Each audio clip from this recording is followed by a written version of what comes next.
Welcome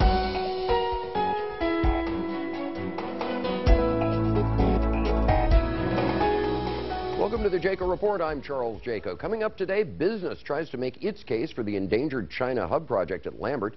Business people have tried to convince lawmakers, voters, and the Chinese that putting an international cargo hub at Lambert Airport is a project that could transform the St. Louis region and create thousands of jobs. So far, they've only been successful in convincing the Chinese. We talked to an influential business type about why he thinks this is such a big deal and a good deal, and why so far it's failed to convince Missourians and Missouri lawmakers. First, though, a St. Louis businessman with international experience makes his case for the China hub and what it could do for St. Louis. The Jaco Report returns after these messages. Welcome back to the Jaco Report. Creating an international cargo hub at Lambert Airport and turning St. Louis into a major player in the international trade game was always a bit of a long shot. And the idea first surfaced about 4 years ago. In that time, numerous delegations of St. Louisans have met with top officials in China, and Chinese diplomats and trade officials made repeated trips to St. Louis. The idea was to start slowly with a few cargo flights each week from China to St. Louis and from St. Louis to China. After that, more flights would be added. There were hopes South American companies would use the hub as a way to get goods from Latin America to China and vice versa. And that, organizers said, would boost business here, create thousands of jobs, and end up adding nonstop international passenger service from St. Louis, maybe to Asia, South America, and Europe.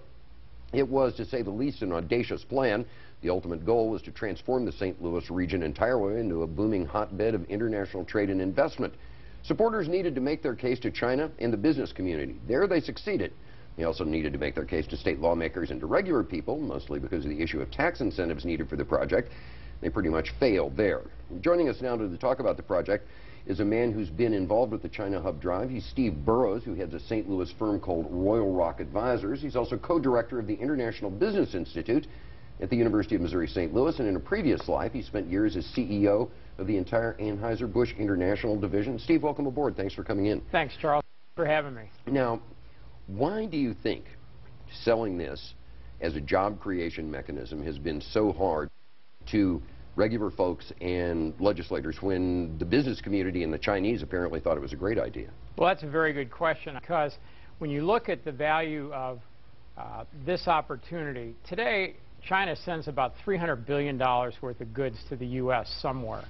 And of all the major freight hubs in the world, 4 of the top 25 are in the Midwest of the U.S. So there's the opportunity. This is an existing business opportunity. What are the Chinese looking for in return? Well, they're looking for agricultural goods, soybeans, corn, pork. They're looking for small electronics pieces. Factories that U.S. companies own in China are looking for component parts that they make here and then can ship over. So all the components are there. And why that hasn't been digested, understood, and accepted by the Missouri legislature and others and the public is a little bit of a mystery. I think one problem is this whole notion of tax credits. It seems to me in the current economic environment and political environment, once you bring up the word incentive or subsidy or tax in the same sentence with companies or corporations, a lightning rod goes off in the minds of the public, and they immediately react negatively to it. Now, I'm a taxpayer too. I don't want the state of Missouri giving away all kinds of tax credits that may just go up in smoke. But there's ways to deal with that. There are conditions that can be put on those sorts of things so that the recipient of those tax credits has to deliver some deliverables in order to get those credits long term. You know, you've got a lot of experience in international business and commerce. You've been to China a number of times. A lot of people have said, tax credit issue aside, that the idea of an airport like Lambert or a place like St. Louis turning into a hub for international trade was sort of a pie-in-the-sky fantasy, but you disagree. You think logistically and economically it makes sense. Why I strongly disagree with that. First of all, you've already got cities like Indianapolis, Memphis, Cincinnati, and of course Chicago, who are in the top 25 globally for handling air freight. Now, that's not all China, but a good deal of it is from China. So there is an existing demand there. And does anybody think that the opportunity to sell goods to China or bring goods into China is going to get smaller in the future? I don't think so. The other point, too, is this going to be a giant hub overnight? Of course not. Nothing starts that well. But you have to start somewhere. And we've got a committed partner in the Chinese. We have the capacity at Lambert. We've got the infrastructure in terms of highway, rail, everything else that can move that product in and out of Lambert. Let's get going on it, because I would just hate to see this overfly St. Louis like the FedEx facility did and went to Indianapolis. You know, why couldn't we have a facility like that here in St. Louis with the China hub? Now, that was back in the days when Lambert was a really busy passenger airport, and they said, we don't have the time, we don't have the space. Take your business elsewhere. Now that the worm has turned, are you seriously worried that after 4.5 years of shuttle diplomacy that this whole thing could still go up in smoke? Sure, because the Chinese are in it for good business reasons as well. And they're not looking at just St. Louis as an opportunity. Clearly, the RCGA, the local business community, our legislators have done a really fine job getting the Chinese interested, and the first planes are practically on the way. But there's other cities involved here, and the Chinese are not going to be patient forever. So I think it's really time to get this done and get the process moving forward so that we can learn, make a few mistakes, learn some more, and really turn this into a long-term good opportunity for the region. One of the misapprehensions of this you hear a lot is, oh, wait a minute, it's bringing more cheap Chinese goods, costing more American jobs into the country.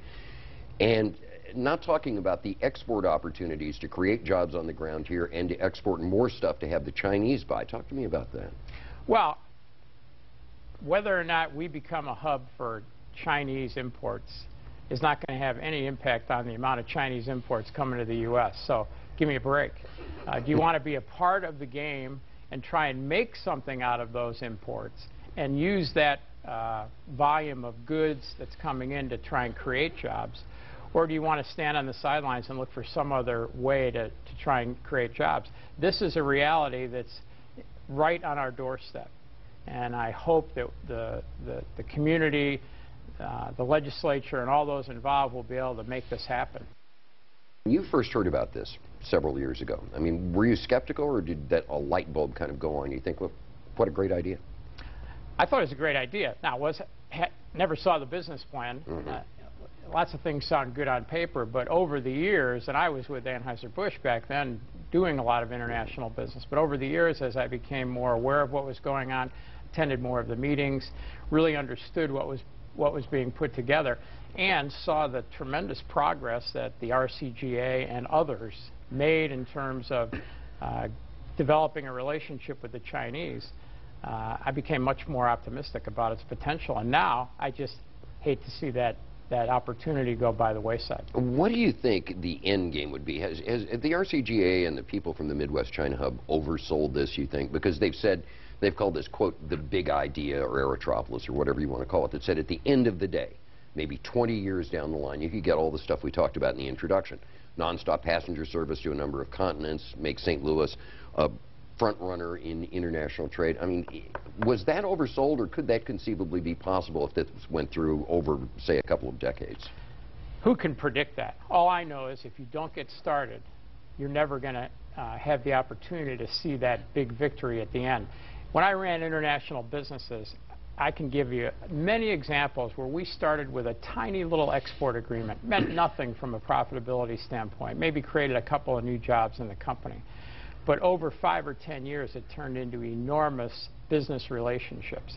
And so I think we have to look at this as the very first step to a much larger relationship.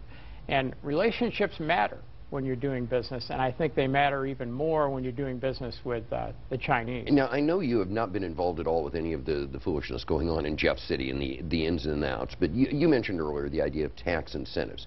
And a basic question a lot of people who are staunch free marketeers will ask, well, wait a minute, if this is self-evidently such a great idea, why aren't freight forwarding companies and airlines falling all over themselves to do this without tax incentives? Why are tax incentives necessary in order to get the infrastructure built? As somebody who's dealt with international business, how do you answer that question? Well, I think it provides the impetus for somebody to get started on whatever infrastructure is needed, whether it's warehousing or transportation or other things. And like I said in the beginning, Charles, I'm a taxpayer too. I don't want to just see tax credits thrown away for no good reasons. There's many worthwhile organizations, profit and nonprofit, that could benefit from those tax credits.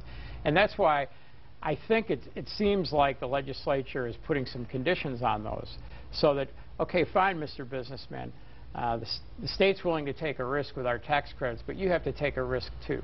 And so that balance of risk, I think, is a worthwhile approach to how to solve what might be a little bit of a logjam at the moment. And we're going to keep our eyes on this. Steve Burrows of Royal Rock Advisors and the International Business Institute over at UMSL. Thanks for coming in, Steve. We really appreciate your time. Thanks a lot, Charles. Glad to be here. And when we return, a very special school and a very special judge working to educate kids who the system was just willing to throw away. The Jaco Report. We'll be right back.